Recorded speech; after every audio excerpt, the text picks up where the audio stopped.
all set up. Thank you. Great. All right. How's it going? Good. You want to look at you? Yeah. Look Okay. at me. Okay.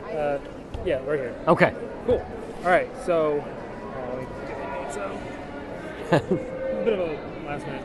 No worries. Okay. So, first of all, again, how's it going?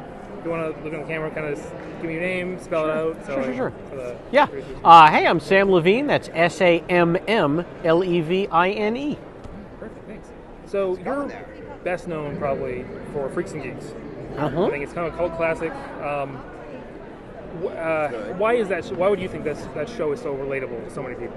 I think the show is relatable to so many people because even though it was a period piece, even though it's set in 1980 in Michigan, the themes that the show covered, they're the same in every generation, no matter geographically where you are. We all had the same high school experience one way or another. It's all about finding your identity, finding the group you fit in with. If you're a loner and you don't fit in with any group, if if you're the popular good-looking kid, if you're a burnout, as they said in the show, if you're a geeky kid.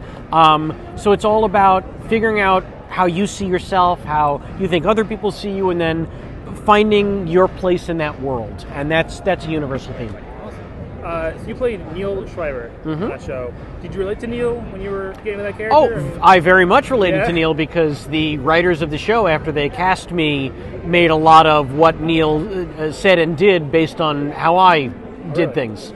Yes, no, the writers of the show were wonderful, and after we all got hired on the pilot, we spent time hanging out with the writers. And then they started writing to our strengths as people and younger actors. So there's a lot of all of us, the actors, in a lot of those roles that you saw. Okay, cool. In the show, Neil's one of the geeks. Uh-huh. Kind of relate to that as well, like being in cons like this? Oh, absolutely. I've always been a geeky nerd myself. I've always been a comic book guy. I've always been a comedy movie guy, a music guy. I'm big into pop culture and media and movie quotes. So that's my world. Gotcha. Probably can see that. Is that Tom? That was Tom. Thanks a lot, Tom. What's something that you geek out about, like most? Well, these days I geek out about baseball. Right. But I also still geek out about music and movies. I'm very excited. We have a new Batman movie coming. So I'm still a big pop culture guy. Cool. All right. Cool. And you're no stranger to Austin because you worked with Rooster Teeth. That's right. Did Yes. you work here in Austin? Yes. Yeah. We shot Crunch Time here in Austin with Rooster Teeth. That was super fun. I love the city. I love the people. I love the food. So I'm very happy to be back. Cool. How does Austin compare to other cities you worked in?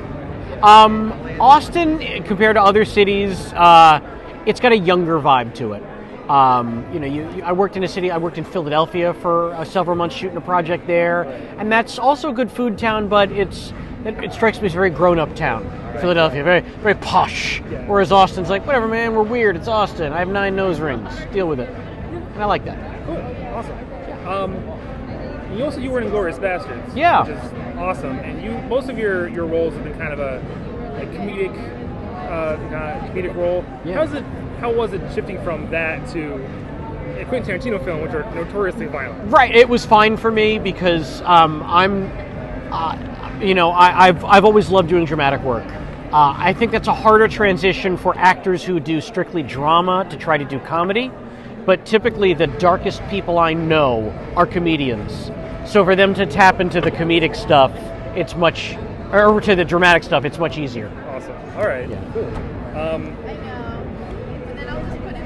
Do you have anything in the works right now that you can tell us? Yeah, I'm working on a show every week on the DC Universe streaming platform called DC Daily, where I get to talk all things DC related, all the nerdy, wonderful things that I'm a fan of in my own real life, comic books, movies, TV shows, everything I'm watching, Watchmen and Swamp Thing, well, not Swamp Thing anymore, sadly, but Doom Patrol, Titans, the new Harley Quinn animated series. We cover everything, and that's a super, super fun job. So people should check that out. DC Daily on DCUniverse.com. Gotcha. So I'm guessing you're a DC over Marvel person? Okay. Big time. All right. Yeah. That's, I think, the minority opinion, but I think I follow. Hey man, They pay me, so it just so happens I was already a fan. So lucky Okay, well, me. that's perfect. Yeah. That's perfect. When it comes to DC stuff, what's your favorite? Or what's your poison? Batman. Batman. All through and through. Perfect. Yeah. Love that. So like I was saying earlier, like you're probably most well known for Freaks and Geeks. Are there anything when you go to these conventions? Is there any role that people come to you and say like, oh, that's what that's what I remember you from? I Like, mean, there's surprises you? so many different things. That's why I saw so many different photos on my table. But a lot of people know me from more podcasty internet stuff that I do, like the Movie Trivia Schmodown or Doug Loves Movies, Doug Benson's podcast. So I always love getting to meet people who know me from that instead. What's digital media is kind of on the rise right now. Yeah. You do a lot of internet stuff. What's better about that at the moment? What's special about doing kind of online media, digital media? I think it's special because the audience has to more or less seek that out.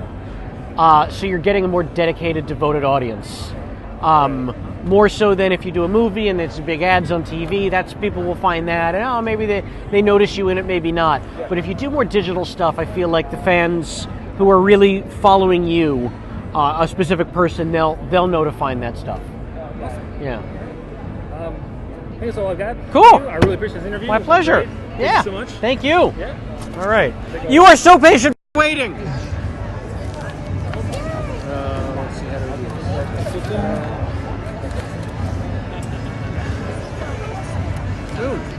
Thanks so much. Yep. I'll get out of your way. You can. Oh, credit card. Oh no, I'll do it.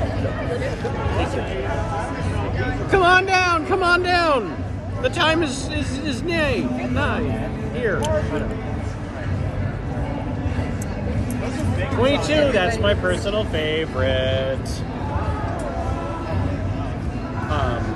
Are we doing combo or just the autograph? Okay, you got it. Oh, stop it. Cards? Thank you. And now I know your name, Eliana. Just like Ellie. Oh, legal name. Well, hey, my legal name's Samuel, but here we are. Thanks again, Sam. My pleasure. Thank you. I'm still recording.